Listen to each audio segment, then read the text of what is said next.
Halo semua, selamat datang di Matrix, Mathematics and Tricks. Pada video kali ini kita akan bahas prediksi TPS UTBK 2020 part 1. Nah, di akhir pembahasan ini nanti saya akan buat soal latihan di deskripsi. Jadi silakan dikerjakan sendiri. Nanti jawaban Anda ketikkan di komen ya. Nah, jadi nanti buat nomor 1 pilihannya apa, nomor 2 pilihannya apa. Nanti akan saya kasih nilai. Oke? Baik, kita perhatikan. Nah, sekarang pada soal ini kita akan melihat bagaimana cara menentukan suatu bilangan itu habis dibagi dengan oleh bilangan yang lain. Oke, caranya sangat gampang. Jadi di sini saya kasih beberapa triks ya. Nah, triks untuk melihat bagaimana cara bilangan itu habis dibagi oleh bilangan yang lain. Contohnya kalau habis dibagi bilangan 1 tentunya sudah tahu kita kan semua bilangan adalah habis dibagi 1. Nah, ciri-ciri bilangan yang habis dibagi 2 tentunya kita udah tahu itu adalah bilangan genap ya. Oke, nah sekarang kita bahas ciri-ciri ya, ciri-ciri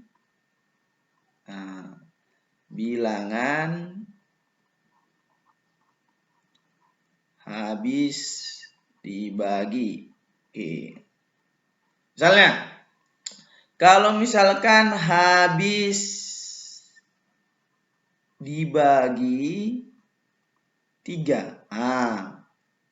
Ciri-cirinya ini adalah jumlah digit penyusunnya habis dibagi 3 ya.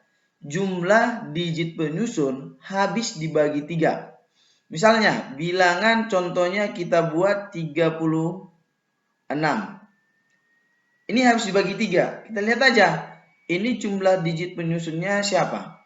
Si 3 ditambah dengan 6 sama dengan 9. 9 itu kan habis dibagi 3. Berarti 36 ini habis dibagi 3. Dibagi 3. Begitu caranya. Jadi ingat ya, ciri-ciri bilangan yang habis dibagi 3 itu jumlah digit penyusunnya habis dibagi 3. Oke, kita misalkan angkanya adalah 1, 2, 1 ya. Kemudian 4, 6, 5. Nah, kita lihat apakah ini habis dibagi 3 atau tidak. Kita tinggal jumlahkan aja digit penyusunnya. 1 tambah 2 tambah 1 tambah 4 tambah 6 tambah 5. Kita jumlah, ini nilai 3, 4, 8, 16, 19. 19. 19 itu kan tidak habis dibagi 3. Berarti ini tidak habis ya. Tidak habis dibagi 3. Ya, gampang. Gampang melihatnya. Jadi kalau ada bilangan dikatakan habis bagi 3 ya tinggal jumlahkan aja digitnya. Kalau digitnya habis dibagi 3 pasti dia habis dibagi 3. Oke, sekarang bagaimana kalau bilangan yang habis dibagi 4? Habis dibagi 4. Ciri-ciri bilangan yang habis dibagi 4, 2 digit terakhirnya habis dibagi 4 ya. 2 digit terakhir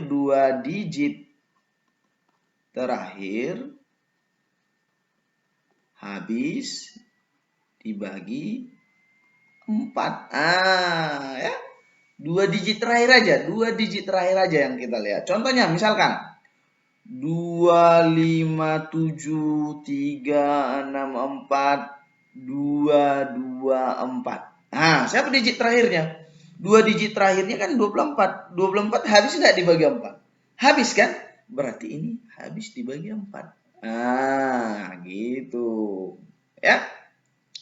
Kemudian, kalau ciri-ciri bilangan yang habis dibagi 5 ya, habis dibagi 5 ini tentunya sangat gampang ya.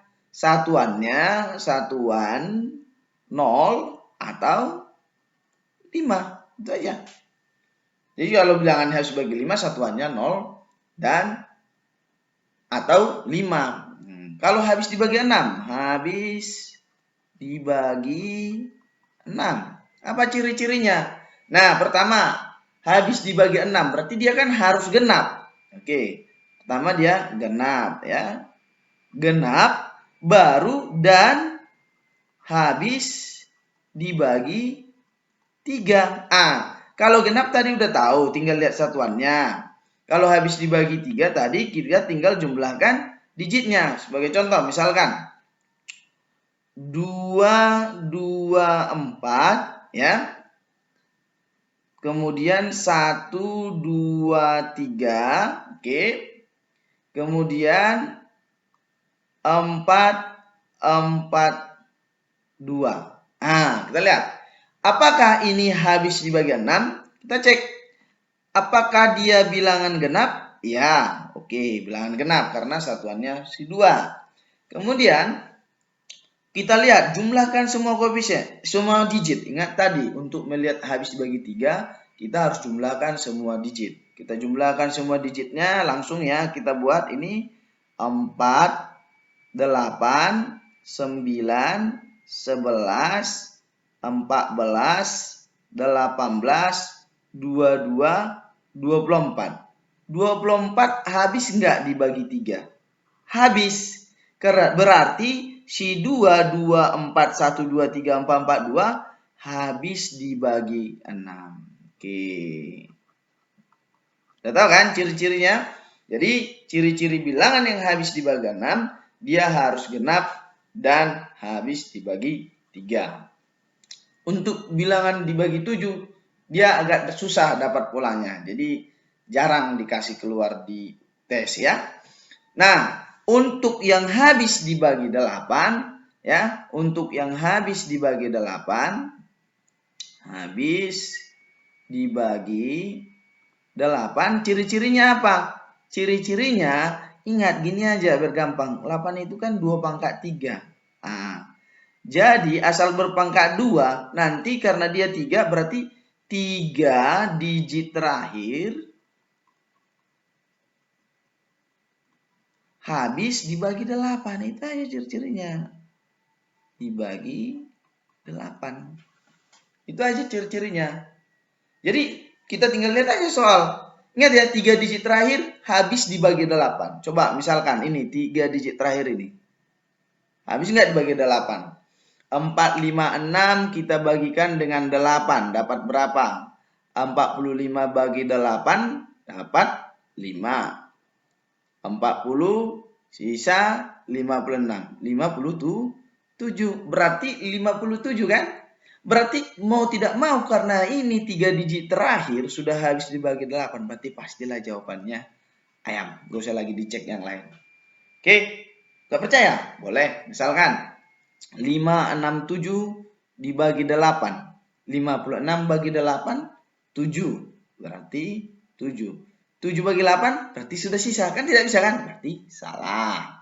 67 dibagi 8. Berapa dapat? Dapat 8. 64. Sisa 3. 38 habis berapa? Tidak. Bisa dicoba sendiri nanti ini bakalan tidak bisa, ini bakalan tidak bisa.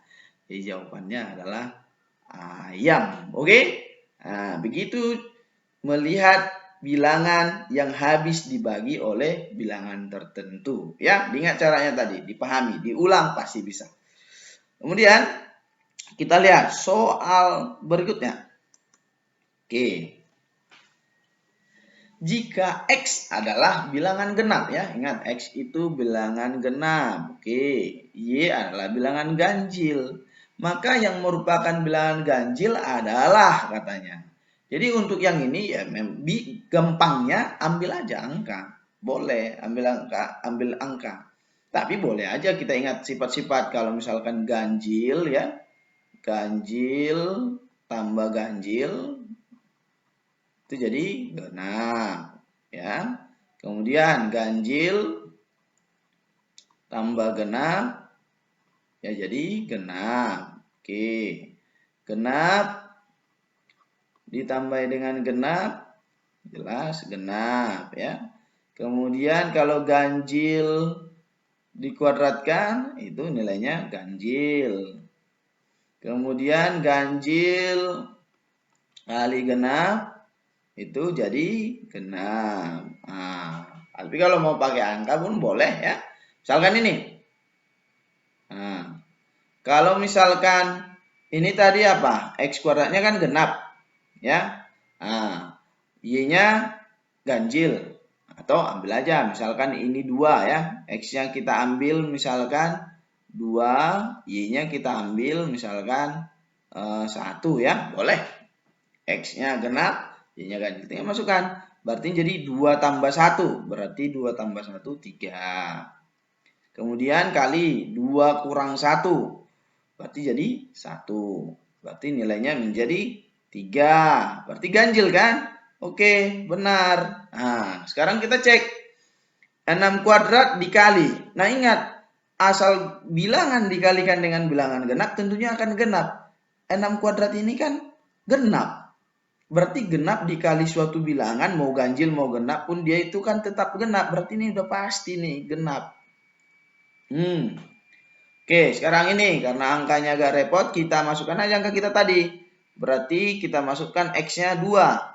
2 tambah 1 kuadrat. Berarti jadi 3 kuadrat dikurang 1. Berarti sama dengan 9 kurang 1, 8. Ini kan genap. Nah, berarti salah. Kemudian yang ini. 2 kuadrat. Kita masukkan aja. 4 ditambah 2 kali 2 kali 1. 4 tambah. Y-nya tadi 1. 1 tambah 3, 4. Berarti jadi 12. Genap juga. Ya kan? Kemudian yang ini. 2 kurang 3. Min 1 dikuadratkan jadi 1. Kemudian tambah 1 tambah 4, 5 dikuadratkan 25. 26 jadinya. Berarti genap. Berarti dia bilangan genap ya. Berarti yang memenuhi jawabannya pasti ayam. Sangat gampang. Oke, berikutnya. Nah, X ini kita lihat urutan bilangan ya. Oke. X-nya 0,88. Y-nya sama dengan akar 0,88. Z-nya 0,88 kuadrat. Nah, bagaimana kita mencari hubungan urutannya? Apakah kita perlu mencari akar 0,88? Apakah kita perlu mengkuadratkan 0,88? Tidak perlu ya. Jadi ingat aja sifat ini. Kalau ada suatu bilangan di antara 0 ya, dan 1, maka nanti ini yang terjadi tentunya X kuadrat itu ya, X kuadrat itu bakalan lebih kecil daripada si X. Asal dipangkatkan dia bakalan lebih kecil dia itu.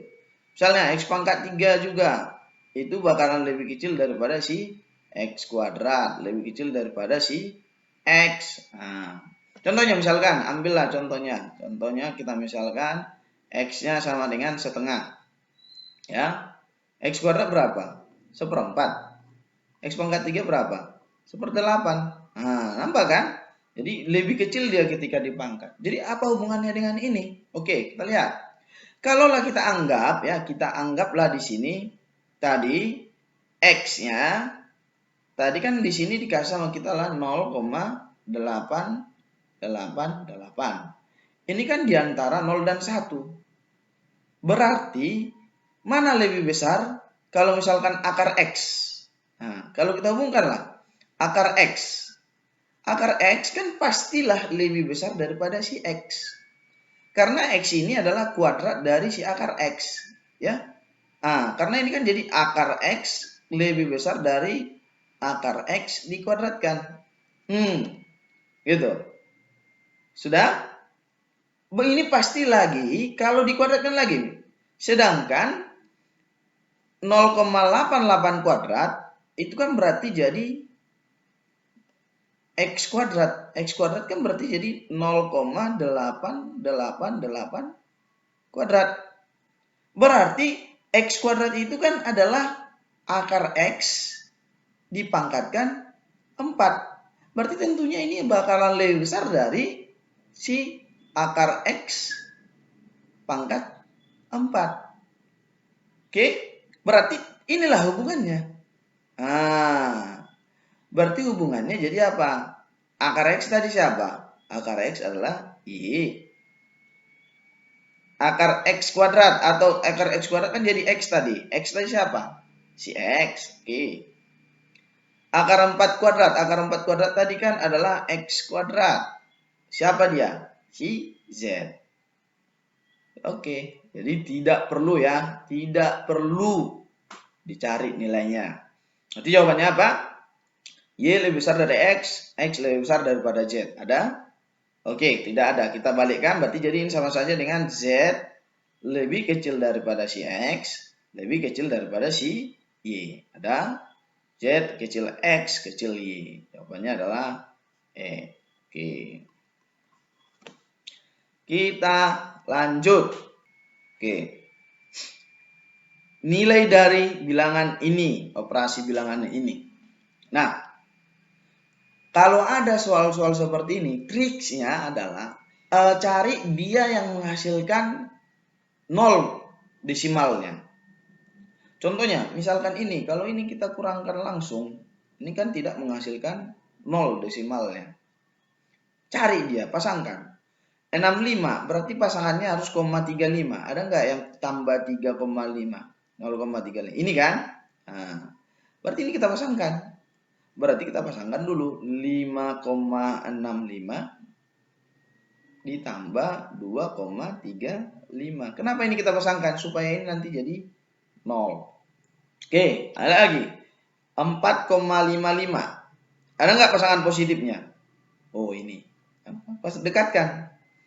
4,55 ditambah 3,45. Karena ini nanti kalau kita tambah jadi 1. Baru ini kan sisanya minus semua. Minus. Buat aja minus buka kurung. Nah, karena kan kali minus positif berarti jadi minus. 5,5 ada pasangannya yang sama minus. Oh, ini pasangannya. Dekatkan. 5,5 ditambah 4,45. Baru ada lagi. Ini tadi sudah kita ambil. Berarti sisa yang minus adalah ini dengan yang ini. Ya kan? Karena memang nggak ada lagi bentuknya. Berarti kita ambil 3,35 ditambah 2,25. Tahu alasannya kenapa tadi minus kan? Minusnya kita keluarkan supaya gampang. Yaudah, ini tinggal kita jumlah. Ini kan jadinya 1. Oke, 5 tambah 5, 0, pindah ke 6, berarti ini totalnya menjadi 8. Ini juga totalnya menjadi 8, kan jadi gampang. Dikurang, ini kalau kita total 9 jadi 10.